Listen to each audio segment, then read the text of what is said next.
မနက်ပြန်73ရက်နေ့ဟာအချစ်ဟောင်းပြန်လာမယ့်နေ့ချစ်သူရမယ့်နေ့ချစ်ချင်းနဲ့ပတ်သက်တဲ့မြစ်တာရင်နဲ့ပတ်သက်တဲ့ကန်ဆာတာတွေလွှမ်းမိုးပြီးတော့ထွန်းတောက်တဲ့နေ့ဖြစ်ပါတယ်ခင်ဗျာအဲ့တော့14ရက်နေ့เนาะချစ်သူများဆရာလည်းမြစ်တာကြီးတော့ချစ်သူများနေ့ပါ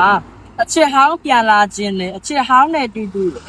ချစ်သူများနေ့ကိုဖတ်ပန်းခြင်းနဲ့လက်ရှိမှာအစင်မပြေနေတဲ့အခြေအိမ်တော်မြစ်တာကြီးဆက်ဆံရေးတွေကြည်လည်သွားပြီးတော့ချစ်သူများနေ့မှာ cross view နဲ့ဖတ်ပန်းနေတဲ့ဆိုတဲ့သူတွေမနက်ပြန်73ရက်နေ့เนาะကျွန်တော်ကတော့မနက်73ရက်နေ့မှာအိမ်မှာ coffee တစ်ခွက်ဖြောတောက်ရမယ် coffee တစ်ခွက်ဖြောတောက်တဲ့အခါမှာတကြားသုံးစုံ coffee တွေကိုထည့်ပြီးတော့တောက်ပါအဲ့တော့ချိုသော coffee ပေါ့နော်ခါသော coffee မဟုတ်ဘူးချိုသော coffee ဆိုတော့တကြားသုံးစုံ coffee တွေကိုဖြောပြီးတော့တောက်ပါမတောက်ခင်မှာလိုလာစတဲ့ဂမ်ဘီယာတန်တင်လေးကို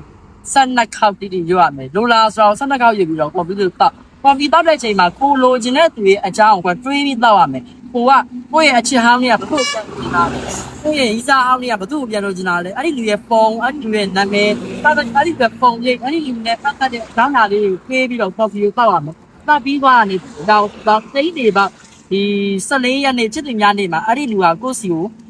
လက်ဆောင်တစ်ခုခုနဲ့ရောက်ရှိလာလိမ့်မယ်စာတော်၎င်းဖုန်းတော်၎င်းအဆက်အသွယ်တစ်ခုခုနဲ့ရောက်ရှိလာလိမ့်မယ်ချစ်သူများနေ့မှာချစ်သူမရှိသေးလို့စိတ်တက်ကြနေတယ်စိတ်တက်မကြနဲ့အားမငယ်နဲ့မနေ့ပြန်73ရက်နေ့မှာ coffee ကြော်တောက်လိုက်ခုနကမန်နံကိုရွတ်လိုက်ကျင်းနေပေါ့ချစ်သူရရင်ရမရရင်ချောကလက်စားရလိမ့်မယ်ကျင်းနေပေါ့အခြေရင်းနဲ့ပတ်သက်တဲ့ကန်ဆာတာတွေထွန်းတောက်အောင်သောနေ့မှာရေရာချိလိုက်တာဖြစ်တဲ့အတွက်14ရက်နေ့ချစ်သူများနေ့အတွက်မှာမိမိမျှော်မှန်းထားတဲ့လက်ဆောင်တွေရရှိပါလိမ့်မယ် surprise တွေတိုက်ခံတတ်ပါတယ်မမျှော်လင့်ထားတဲ့သူတွေအလုံးရှိတဲ့သူတွေအားလုံးပြန်လဲရရှိတာပါလိမ့်မယ်မသိမြတ်နေအခြေရင်းနဲ့ပတ်သက်တဲ့စိုင်တွေအားလုံးလည်းပြည်တယ်သိမြတ်ပြီးတော့ချစ်သူများနေ့ပျော်ရွှင်စွာပြသနိုင်ပါလိမ့်မယ်ခင်ဗျာ